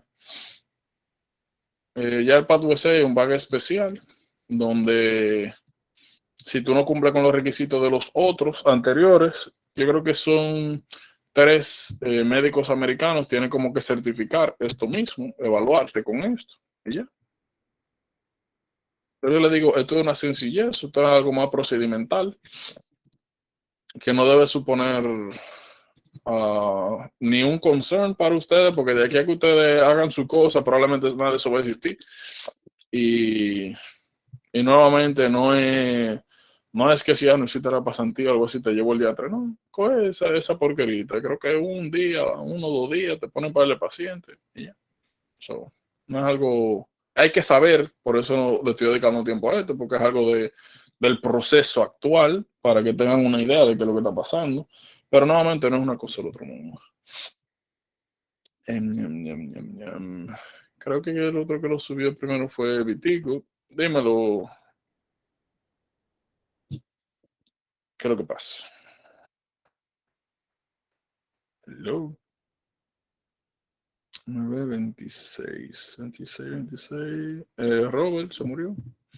Oh, no, era prácticamente lo mismo que estaba diciendo Malfrin, era prácticamente la misma pregunta. Bueno, pues ese detalle. Pero como yo le dije, bueno saber, tener una idea general, como le dije, es un poquito más sencillo porque tú no tienes que hacer nada más aplicar. Y eso. Pero no es que si no lo hiciste te embromaste, te llevo el diantre, no. Obviamente es un proceso diferente, un pasito más. Nada del otro mundo. Me quedaba Luisana grita. ¿Me pueden escuchar bien? Oye, qué bajito se oye, pégate de eso, muchacho. Ok, ahora sí. Un poquito mejor, dímelo.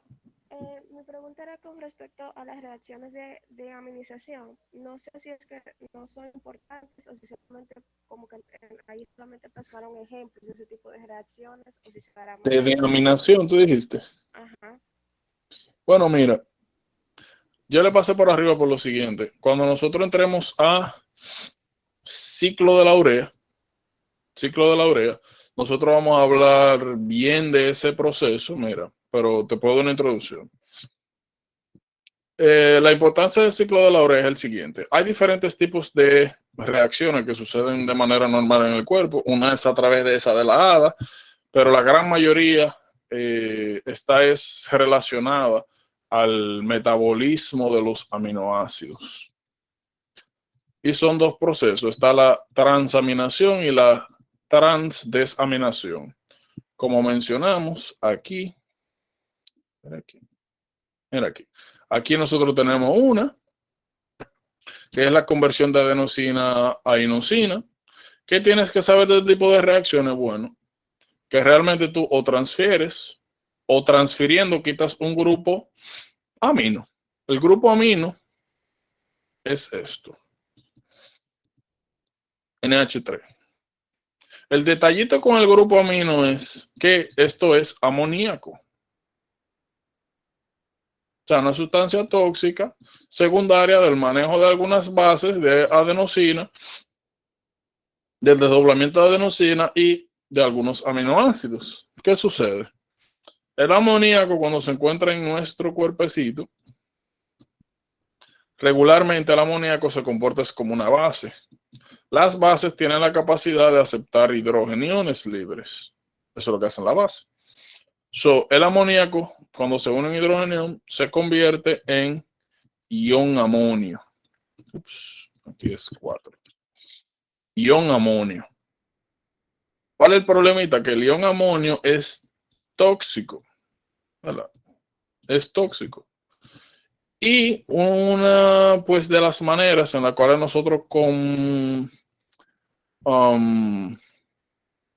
lidiamos, hay varias maneras de lidiar con esto. Ahora, la más importante es lo siguiente.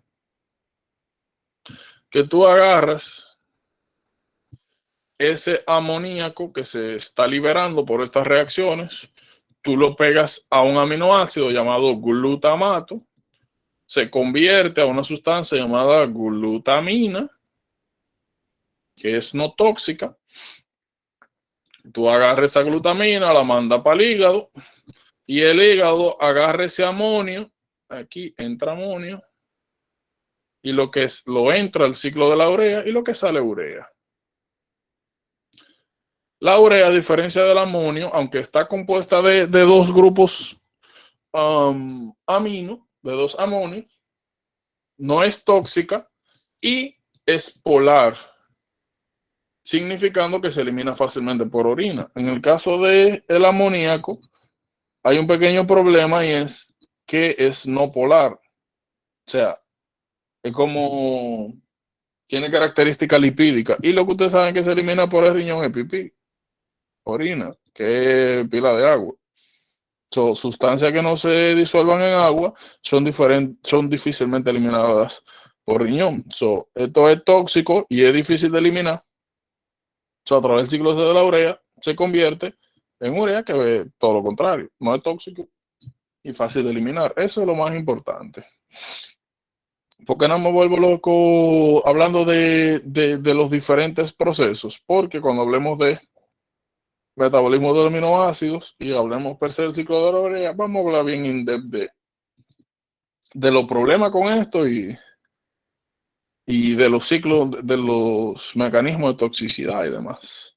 Y nuevamente, está el otro detalle de que no es la fuente más importante de esto, sino que es el metabolismo de los aminoácidos. So, es importante, pero no tan importante. Y donde adquiere importancia nuevamente es ya en inmuno, como una causa de inmunodeficiencia combinada de linfocito B y linfocito T. ¿Alguna otra pregunta? Todo bien, claro. Ok. Dame un segundito, por favor.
Ok, ahora sí.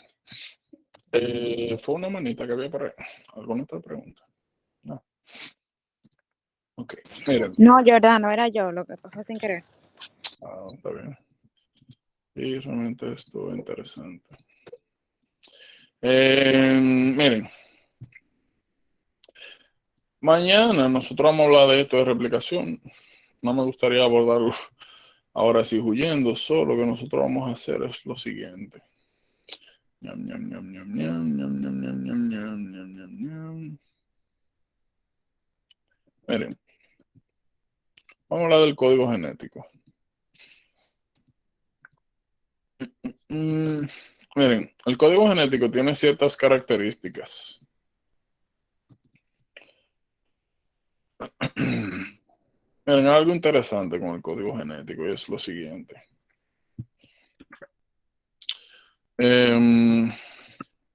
No es que me interese mucho hablar de eso, pero como antecedente. Ustedes saben que una de las grandes teorías que trata de explicar de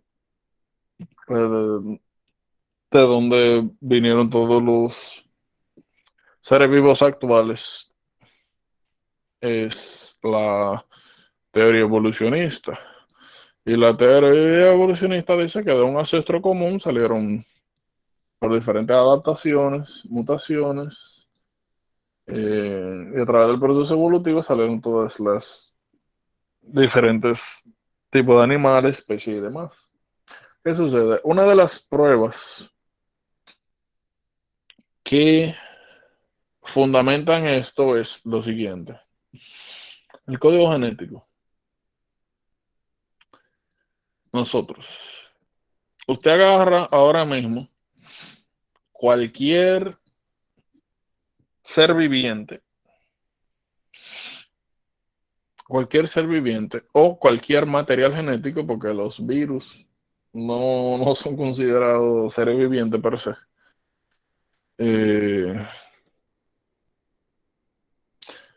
Por ejemplo, un ser humano.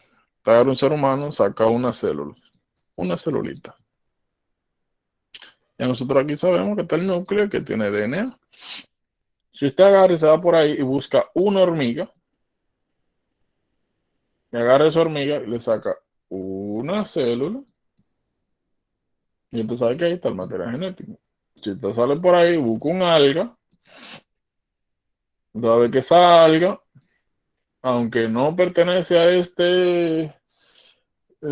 pues a este grupo, ya pertenece al lado de las plantas, tiene un núcleo y material genético. Si usted va y busca por ahí una bacteria, no tiene un núcleo per se, tiene material genético regado, pero tiene material genético. Entonces, no importa qué animal, lo mismo usted busca un elefante, lo que sea, mientras sea un animal, sobre todo lo que sea, hay algunas modificaciones en el caso de la planta, pero en general el código genético es compartido. Eso significa que la información que nosotros necesitamos para sintetizar una proteína en un ser humano es la misma información que usted necesita en una hormiga para sintetizar cualquier proteína, sea la misma o sea otra. Y lo mismo pasa con los animales y en el reino animal y vegetal en general. Todos tenemos la misma información, la misma base de información genética, aunque todos tenemos informaciones distintas. Ahora, y eso es lo que nosotros llamamos código genético. El código genético, siempre hay excepciones, ¿verdad? Pero independientemente de el tipo de ser viviente, tiene algunas características, features. Y es lo siguiente, vamos a hablar de universal. Universal fue el concepto que mencioné. Vamos a aquí, generic code. Por si acaso, no hay que aprendérselo. Cuando a usted le salga alguna pregunta relacionada a esto, le dan el cuadrito, por si acaso. Déjame ver si se ve bien. No. Vamos a hacer esto. ¿A qué se refiere la característica de universal? Y aterrizándole un poco lo que le quise decir acá con el asunto de los diferentes animales o seres vivientes, mejor dicho, y qué pasa con eso. Miren,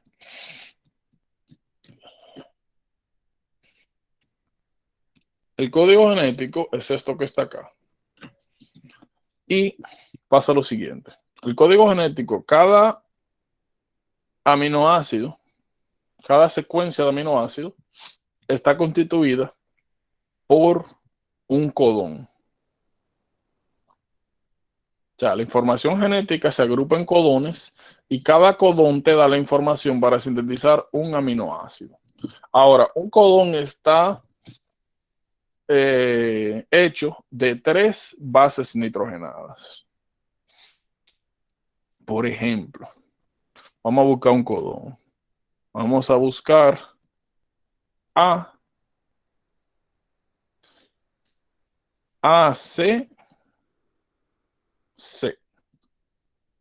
Vamos a ver para qué aminoácido codifica ACC. Entonces tienen aquí A y C, A y C. Entonces, aquí es donde está la cosa. A, miren acá, C, miren aquí, y la tercera posición, miren aquí donde se busca. Entonces, A, C, y mira la otra C aquí, C.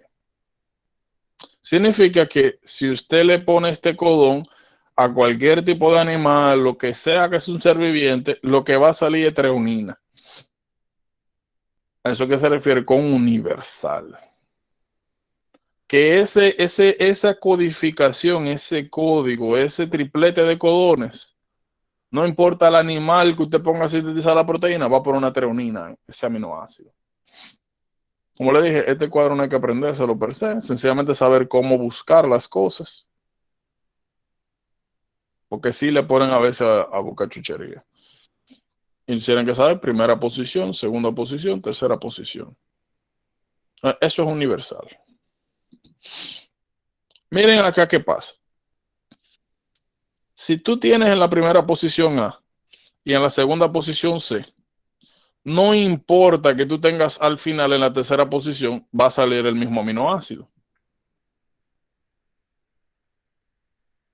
Lo mismo pasa con serina, lo mismo pasa con leucina, lo mismo pasa con valina, con alanina, con glicina, con la mayoría, arginina. Significa que las 2 primeras posiciones es la que te determinan de los codones, las 2 primeras posiciones es lo que determina cuál aminoácido es que van a indicar. Eso nos lleva a nosotros a otra característica del código genético. Degenerado, redundante. Significa eso que si bien es cierto, un codón especifica únicamente un aminoácido, por ejemplo, ACC es solamente treonina, donde quiera que tú lo pongas. Ahora, como vemos acá, ACC, pero ACU, ACA y ACG, miren aquí, AC, independientemente que tú pongas en la última posición, te va a dar treonina también. Significa que ACC te da treonina. ACU da treonina también. ACA da treonina también. ACG da treonina también. Esta característica se llama degenerado o redundante, y es que tú puedes tener más de un triplete de codones que te codifique para un mismo aminoácido degenerado. Varios codones, el mismo aminoácido. Fíjense como mencionamos de que tú puedes casi a virtud cambiar el tercer, lo que va en la tercera posición y te da el mismo aminoácido. La más importante son las 2 primeras. A esa tercera posición se le llama Wobble, por eso. Wobble, por eso mismo. Porque no importa mucho qué pasa acá. Tú puedes tener mutaciones acá, cambio de una a otra, de una base nitrogenada a otra, y es casi seguro de que tú vas a tener el mismo aminoácido. Entonces es un mecanismo de protección. Ya nosotros vimos universal, degenerado. Viene no ambiguo. Como mencionamos, y para que no se confunden, muchos codones, tripletes de codones, codifican para el mismo aminoácido degenerado. Ahora, independientemente de cuál sea el caso, un triplete de codón va siempre a identificar un solo aminoácido. Eso es a lo que se refiere con la capacidad de ser no ambiguo, un ambiguous. No es ambiguo. Un codón, un aminoácido. Un codón, un aminoácido. No importa lo que pase, ACC siempre va a ser treonina. Eso es un ambiguous. Degenerado, muchos codones para un solo aminoácido. Entonces ya hemos visto universal, degenerado y un ambiguous. ¿Qué nos queda a nosotros? Cómales y non-overlapping. Miren, un poquito más adelante, sobre todo cuando hablemos de síntesis proteica, vamos a ver que el código genético se lee de la siguiente manera. Vamos a poner un pollo aquí. Vamos a poner ACA. Aquí vamos a poner GCU. Aquí vamos a poner UUU. Y aquí vamos a poner CCG. Vamos a ver qué codifica cada cosa. ACA. A y C. Bueno, mira. ACA nuevo. Treonina. GCU. G. C. U. Alanina. U. Cisteína. CCG. C. C y G. Prolina. Ok.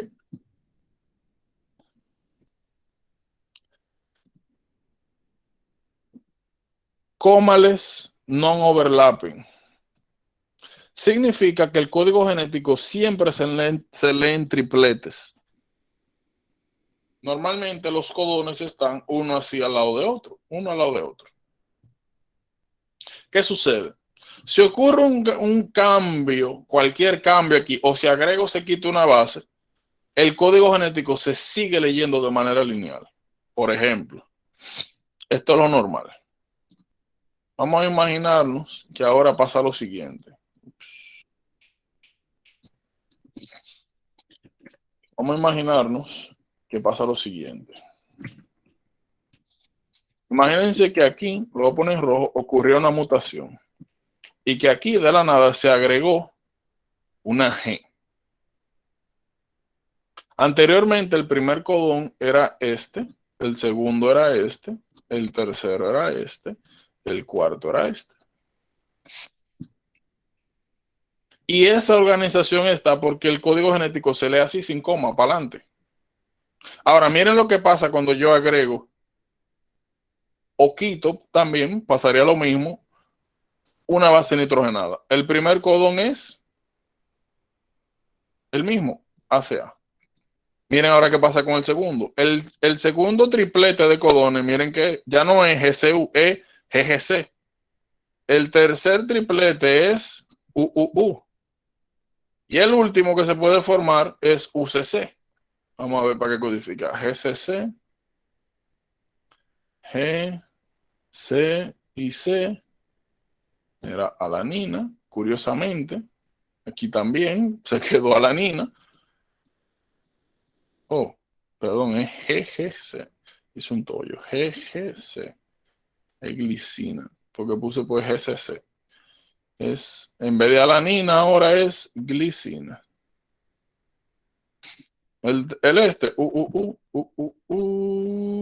Mira aquí, cisteína. Mira qué interesante. Ese se quedó igual. Miren aquí.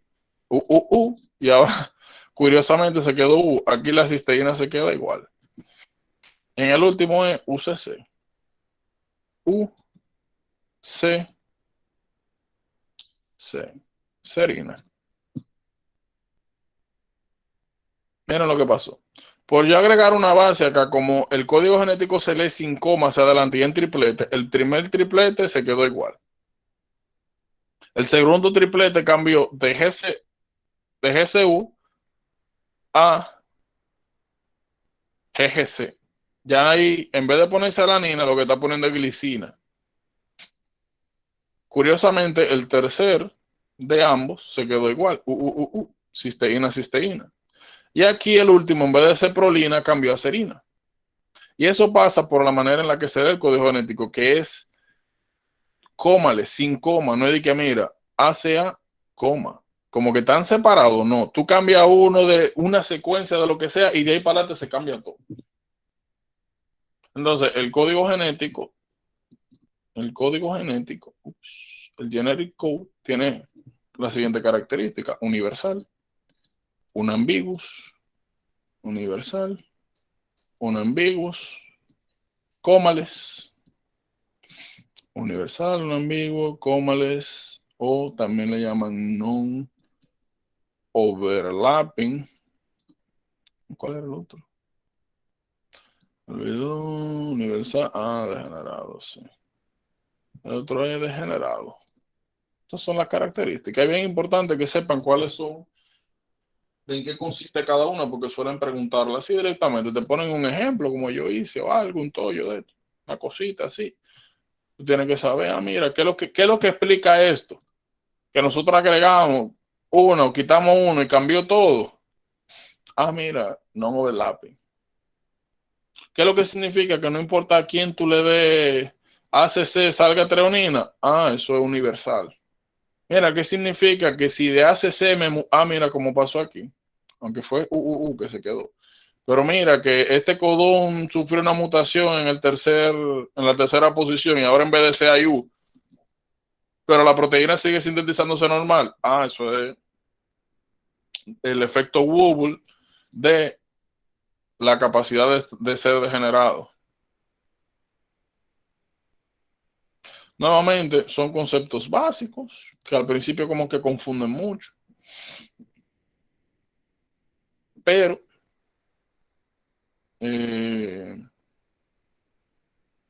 que hay que tenerlos bien claros, porque suelen hacer preguntitas relacionadas a esto y como ustedes quizá ahora no vean, pero van a ver más adelante, son puntos pendejos regalados. No todas las preguntas que salen son difíciles. La mayoría sí, pero no todas.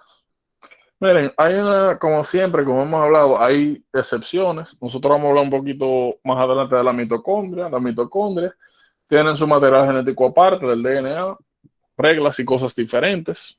Son la excepción de universal. Vamos a hablar en virología de algunas excepciones a lo de cómales. Y hay algo bien importante, miren. Aquí en el código genético, miren aquí, auge. ¿Dónde está? Mira aquí. G.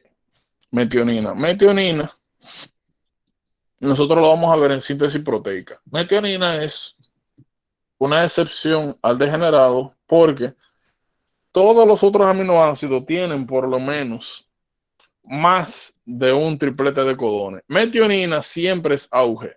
Y vamos a ver que eso es bien importante porque cuando hablemos de síntesis proteica, veremos que todas las proteínas comienzan con auge, con metionina.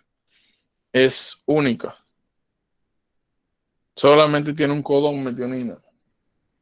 Un triplete de codones. Auge. Por ende no cumple el criterio de degenerado. Entonces, miren. Nosotros hemos visto algunos procesos. Lo que yo les recomiendo es lo siguiente. Pues naturalmente que a medida que pase la semana que estudien, ¿verdad? Los temas que vienen, que avancen, porque nosotros vamos a llegar cada día hasta donde podamos. Ya ustedes saben que mañana nosotros continuamos a partir de aquí de replicación del DNA, y ahí para adelante.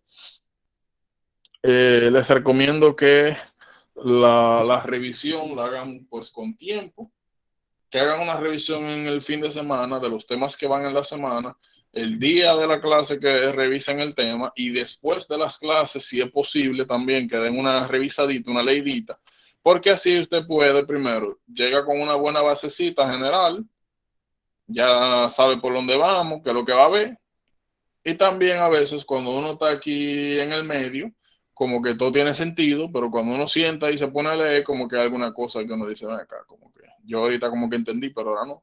Entonces, cuando usted revisa después de clase, aunque una hora medio incómoda, eso yo lo entiendo, eso le permite a usted en el momento identificar,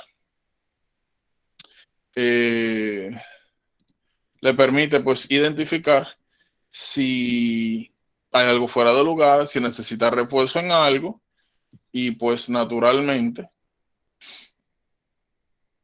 lo que sigue es usted revisa, trata de hacer el esfuerzo de entender, y si no, pues te pregunta. También ustedes van a ver que siempre todas las clases al principio le digo, miren, ¿alguna duda de los temas pasados?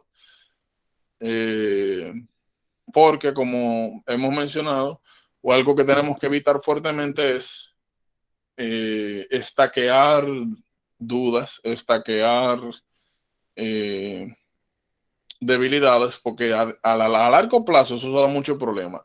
Revisen bien su material, no se queden con dudas. Como siempre, al principio va a ser todo difícil, al principio nunca va a ser suficiente, siempre va a haber cosas que